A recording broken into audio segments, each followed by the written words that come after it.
Hero, good evening. How you doing?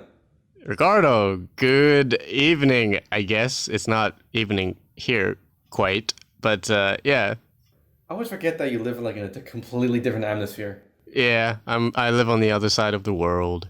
Well, technically now I'm a bit farther away from you because I'm back in San Francisco. That's where Hito and I met almost 2 years ago. Was it 2 years ago? It was almost 2 years ago, yeah. Oh wow. Well, time flies. Because time flies and you look exactly the same age. Thank you. You'll look young forever, but then at one point you'll just grow the beard of knowledge. Right. Yes. It's just in your genetics. Like once the old man puberty hits you, bam, like a truck. It just beard. So I'm like a different version of Benjamin Button. Like I stay young relatively up to like 50 years old, and suddenly white beard just pops up. Is that what you're saying? Yeah, and then when you hit 60, you're just a skeleton at that point. Wow. And I'll be making traditional green tea matcha. Just And it's like, where'd you get the ingredients? It's like, oh, they've been in my drawer forever. I've just had to take it out. I'm like, oh, okay. yeah. I grow this in my garden. Come join me at this. It's like, what garden? Come join me at growing. this Zen garden where water trickles and hummingbirds sing, and we slurp green tea. Shh. Today's episode, we're doing Last Black Man in San Francisco, and we're doing Once Upon a Time in Hollywood by Tarantino and Joe Talbot. Yeah, you'll be doing most of the talking because I didn't see any new releases.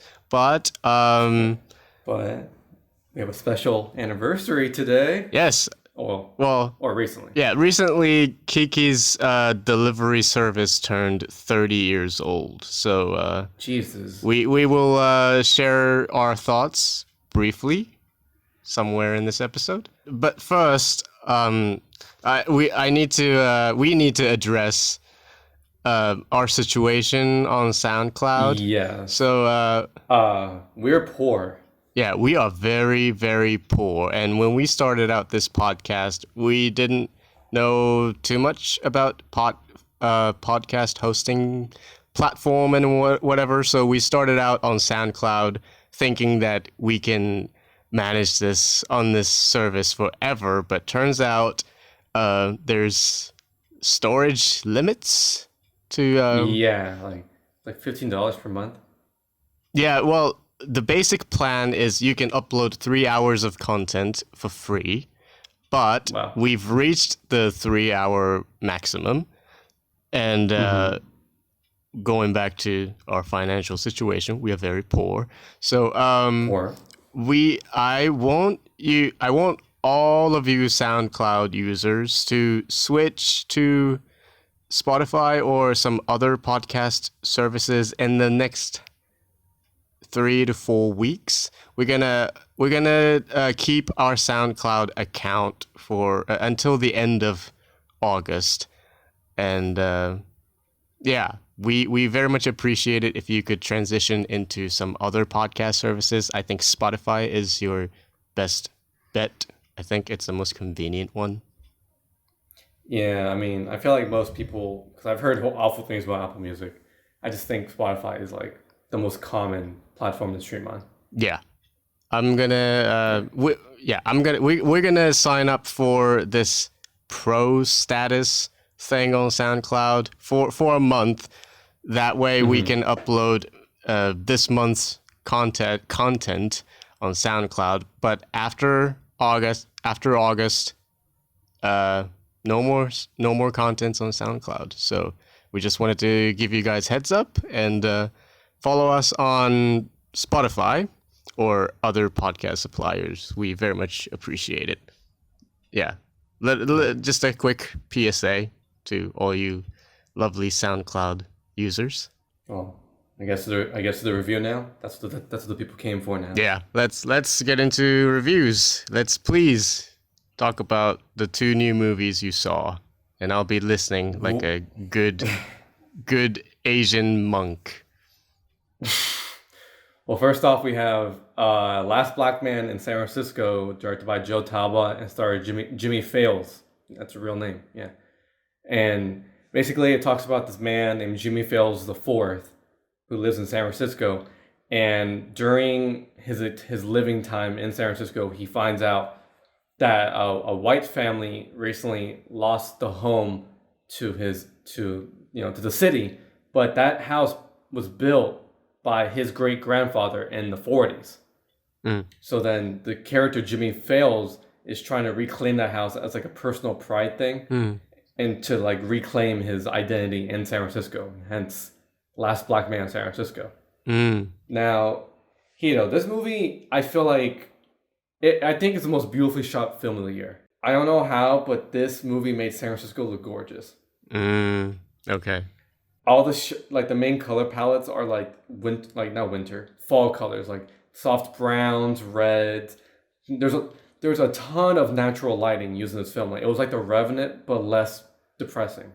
It was like Okay. it was like cozy and like Okay. warm. It wasn't 'Cause stark, just miserable, cold situations. It wasn't like that.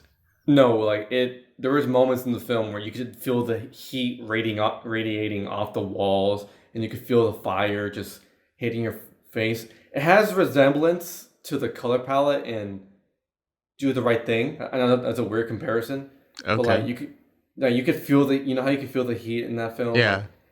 In this, you could feel the warmth and the coldness of some characters and like the emotion. Like it's a well shot film too. Mm-hmm. And every shot, it's a location. Like there's one part where you could tell he's in the Castro because in the upper right corner it says Hot Cookie, and I was like, I know where that was filmed, and I felt so cool. And a lot of it takes place in the Fillmore in Bernal Heights. So if you're a native San Franciscan, it's gonna be like, oh my god, finally a movie about San Francisco, not just some car going through the hills. It's like, don't get me wrong, it does talk about gentrification, but then it also shows those areas, and it shows what happens when a lot of rich white people move into the neighborhoods and they kind of start pushing them out. Yeah. But then when you get to the main story about it, that's where I feel like this is where people will kind of like divide on how they feel about it. Because there is ideas about gentrification in it, but I thought it didn't go far enough because it wasn't as blatant as I thought it would be. Because this isn't really a spoiler, but the first shot of the movie is a young black girl, like maybe like 9 years old. She's staring up at a white man wearing a hazmat suit, Okay. and then behind them is I'm assuming it's the docking yards in San Francisco near downtown, but it's polluted. The water's polluted, so you're thinking, oh, okay, like people are being forced out and stuff like that. And this film definitely speaks using its film language. Like it tells you, oh, this is the bad guy. The music cues in this film tell you, oh, this is a moment where you find out this character's bad. This is where you find out this situation's bad. Like it does tell you very well visually how well it does. But then like the plot overall, like the story is pretty solid and simple, but I feel like it might be too simple for a rewatch. Okay. So then, I think Joe Talbot, I think he did a very good job explaining visually and musically his themes and his ideas. But I felt like there needed to be more context and more information because people in San Francisco will immediately recognize this problem. But then if you live outside, you won't know fully what's occurring in San Francisco. I would definitely give it a rewatch, but I just think maybe it needs more information added. But Hito, I do recommend it to you. Yeah. I'm definitely gonna check it out. The trailer was beautiful, and apparently it's coming out on digital in September. So Hey, I'm definitely watching it when it comes out. and if y'all missed it, it's going to be on Amazon Prime Video because it's an A24 film. My queen. You're a queen. You have way too many queens.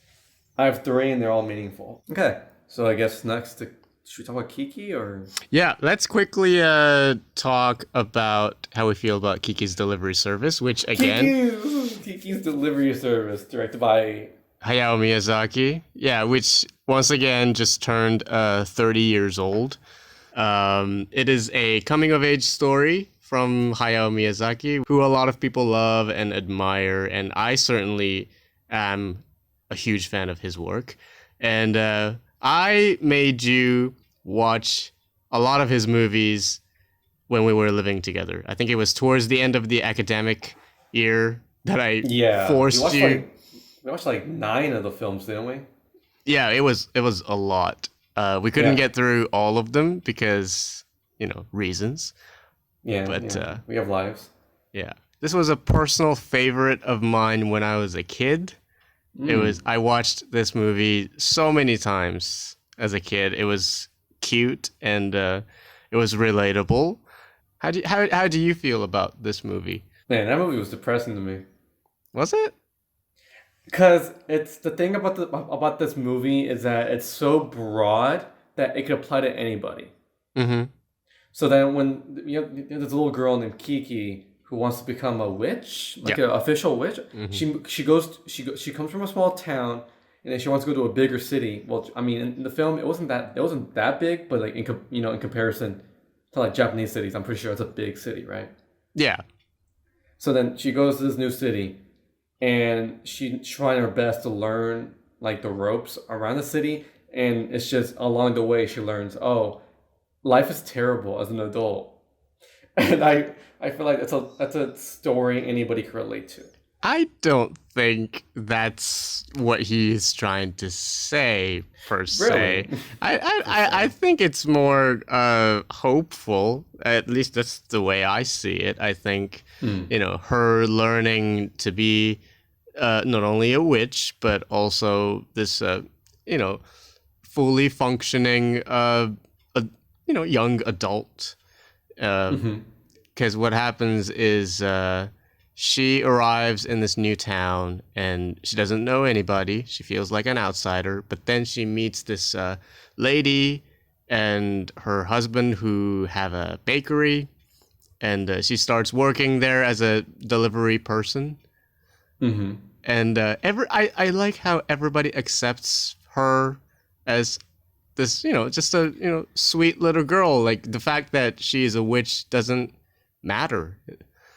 I love the way the movie treats every single character. I like this is a consistent trope in Miyazaki's movies, but his movies are very feminist. This movie is different from so many other Japanese like coming of age movies in that she doesn't need a man. She's fine on her own, and she and Gigi, the black cat, really cute black cat, they can Cries. yeah, cries. They can handle their lives just on their own. She does meet a boy, and he does have a thing for her, but she's like, no, I don't need you. No, they're best friends. Yeah. He gets friend zoned to the underground. Yeah. And it's a very lovely movie. And I think if anybody who isn't familiar with Miyazaki's movies, I think this is a good starting point, although I would recommend Totoro over this any day. The only problem that we have is the ending, I think. Like the ending in the third act, like it gets so bonkers at the end. Like I remember when I was watching it, I was like, oh, cute little delivery girl goes deliver some cakes or something like that. And then out of nowhere, hey, people are gonna die, and you gotta save it. I'm like, whoa, where did this come from? Like, what? Yeah. And then, the Hindenburg is crashing. Ah, I'm like, whoa. I thought it was just some cat and some girl delivering bread and something. Yeah. I think Miyazaki is not very good at wrapping up his stories. So many of his movies have very weak endings. That's always been my problem with his movies. There are exceptions, like I think Totoro wraps up nicely. Princess Mononoke, ends on a pretty strong note, and Spirited Away is great. It's a great movie. Yeah. But this one just, we don't say what happens because we want you guys to see it. We do definitely recommend this movie, right? Highly recommend, yes. Yeah, highly recommended. But the ending is I don't want to say bad, Weak. but it's very weak. It's really cute, and I think a lot of people can relate to the story. A lot of people will fall in love with the characters, especially Gigi, because Gigi. Gigi is awesome. And I'm pretty sure the movie's really accessible to like local video stores, maybe if they still exist, or even libraries. I'm pretty sure every one of them has a copy of it. Yeah, that's how Ricardo and I saw it. I got it from a public library, so they should have it. Shout out to our local libraries in California. Yeah, you're doing a damn good job. Much love, much love. Yeah, much love. All right, so Hito, Kikis was a warm and cuddly film by Miyazaki, right? Mm-hmm. I gotta tell you, Tarantino. Yeah. His new movie is quite tender and bittersweet. Once Upon a Time in Hollywood, directed by Quentin Tarantino. Where do I even start? I mean, What's your favorite Tarantino movie, Hito? Like, do you have a favorite one? I would say it's either Pulp Fiction or Jackie Brown. You know, most people think Jackie Brown, I don't like saying this, but it's his worst movie. But I feel like it's the most acquired taste one. I feel like you gotta be mature to appreciate Jackie Brown. You know what I mean? DiCaprio his name is Rick Dalton in the film, and Brad Pitt is Cliff Booth. He's his stunt double, right? Yeah, his stunt double.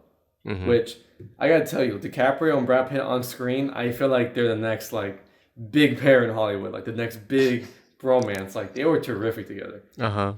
Like when they talk to each other, like you can kind of tell they bicker sometimes, but then they're so loving to each other, and you just go like, "Aw," like they're like best friends. And they always interact with each other like brothers. Like they help out each other. And DiCaprio, this might be his best role, honestly. Wow. Because in this film, I'd say it's mainly DiCaprio's and Brad Pitt's film, but in this film, DiCaprio, his character is an insecure actor who feels like he's going out of existence with Hollywood. It's official. I'm a has-been. The husband, and then Brad Pitt delivers the best advice, like, "Hey, you're Rick Dalton," and then he's always there to support him. And this movie talks about both, I'd say, Cliff and Rick Dalton's DiCaprio's journey to becoming relevant again. Because this was at a time where Hollywood was kind of changing. It went from like cheesy spaghetti westerns to like big blockbuster, not blockbuster films, but like the people wanted more serious acting. American new cinema was happening, right? All the Easy Rider and Taxi Driver. Yeah. Leading up to that era. Yeah, and so then DiCaprio's character is like a TV star. So then he's always like in cheesy cowboy shows like, "Oh, Wanted Dead or Alive," or Lancer. Like, "You ain't gonna get my gold." Like, not that good acting, but people loved it. Like, he wants more substance in his life. And I thought it worked really well. Like, I came in thinking, "Oh, this movie's gonna be bloody. This movie's gonna be like a Tarantino movie." But then it was not the most Tarantino movie, if that makes sense. There isn't much violence in the film. There's 2 scenes of violence, but they're not that bad. And this movie is 2 hours and 40 minutes. A lot of it is like, it's talking, which I adore. And there are recreations of cowboy movies by DiCaprio in the film, which I feel like people might be 50-50 about it, but depending who you are, I think you'll love it. Okay. Like, this film is definitely for people who are into films. And this film shows it. Like, this guy recreated LA in the 70s. Like, I mean, I didn't live there, but every aspect of it, there was rigs, there was decorations, there was stands. He rented over 150 classic cars of cars going through LA. And there's so many like porn shots of cars just driving, and Brad Pitt driving a Chevrolet Firebird. Like, it's just so beautiful how he shot this film. Now, there is one thing I think people might address that it got a little bit of not controversy. It was brought about at Cannes when someone asked Tarantino. The Margot Robbie character and how her line, the amount of lines that she has is comparatively less than her male counterparts. Is that the one you're talking about? Yeah, and then I say, quoting Tarantino, I reject your hypothesis. Whatever that means. Because I already know that she meant that since Sharon Tate doesn't have the main lines in the film, therefore she's weak, which I don't find the case. Because the way this film establishes Sharon Tate, she's not a victim. Because, of course, this film is based off the Manson murders, right? Well, not based off. I think it's in the background of all the things, right? Yeah, but people think it's based off the Manson murders, which they're like maybe 20% of the film. Mm-hmm. The rest of it is DiCaprio and Brad Pitt, doing Hollywood stuff. Yeah. This film does. At first, when I first saw it, I was like, "What's the point of her?" Mm-hmm. But then after I thought about it and I listened to like some interviews with him, his goal in this film was to humanize Sharon Tate and make her more than just a murder victim. She's a human. Yeah. She has interests. Like there's a few scenes in the movie where she doesn't talk, but her actions speak for her, and you just think, wow, like she actually was a human. Like she actually had dreams. She feels accomplished. Mm-hmm. And you kind of like you don't feel bad for her, but you think, wow, she seems like a really good person. And I think that's why the family of Sharon Tate approved this film, because there isn't a disrespectful aspect to her character. She's more like an actual living being in Hollywood, who's tragically taken away from Hollywood. Yeah. But Tarantino, I think I felt like he misses her. Like he feels like as if like you had a chance to be a person that we all could have seen. Mm-hmm. And this might sound weird coming from a Tarantino movie, but I think it was done respectfully. Okay. How was the depiction of Bruce Lee? Because I've been reading headlines saying the daughter or the granddaughter of Bruce Lee is pissed because of how the movie portrays Bruce Lee. Mm-hmm. Well, I'm gonna get this out of the way. People said that Brad Pitt beat the shit out of Bruce Lee in this movie, and that is not the case. Mm-hmm. Let's just say they're equally as good at fighting each other. Because Cliff Booth, he is good at fighting. I think he was. I'm not sure if they mentioned it, but he was a martial artist at one point. So there is a scene in the movie. I can't really go into spoilers, but there is a scene where they both kind of like have a standoffish. But it wasn't like offensive. It was more like play fighting. Like, oh, you do martial arts, I do martial arts. Let's do like a little friendly competition. And they do a good job at making sure that they show that, oh, Bruce Lee is really good and Cliff Booth is really good, because Cliff Booth isn't a real person. Brad Pitt, like that's not a real person. Yeah. I think if you see the film, when I talk about why it's 50-50 between Brad Pitt and Bruce Lee, it'll make a lot more sense, because I feel like people are like, oh, Brad Pitt beat the shit out of Bruce Lee, and that's not the case at all. That quote, I will say that quote is 100% wrong. Brad Pitt did not beat the shit out of Bruce Lee. Okay. Yeah, I'll have to find out. And do the research about the Manson murders before. That will greatly influence your enjoyment in this film. I feel like I can't talk about it because it's spoiler territory, but I feel like the way he portrays the Manson family, it's the same way he portrayed the Nazis in Inglourious Basterds. Oh, okay.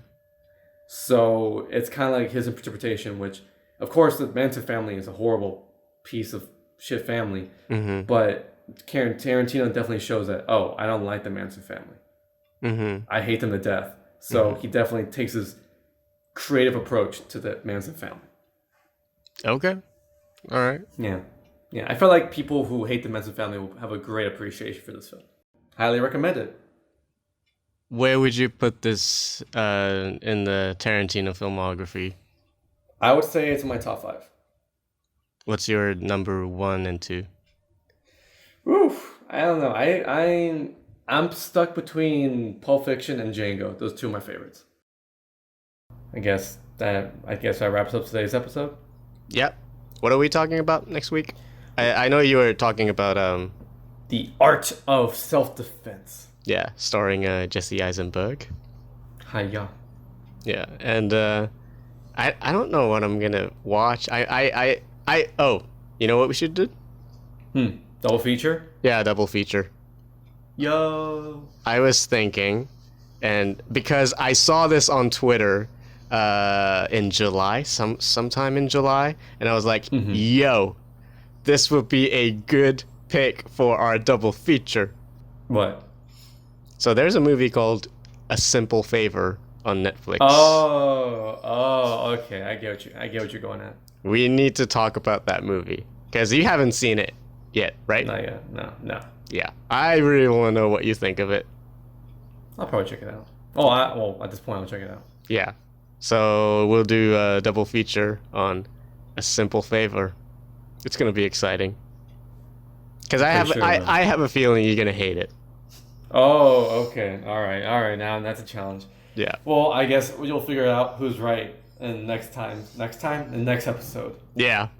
So thanks for listening. As always, please follow us on your go-to podcast suppliers, including Spotify and Google Play Music and all that good stuff. Again, with the SoundCloud situation, we're going to keep our SoundCloud account for another month, but after that, we will not be uploading it over there. So all you lovely SoundCloud users, please make your transition into some other services. I apologize. We apologize. But yes, we are very poor. Yeah, we are very poor. So please understand our situation. But yeah, thank you so much for listening, and thank you, Ricardo. No, thank you for being a great co-host with me. I guess we'll see you again next time on Minority Opinions Podcast. Goodbye.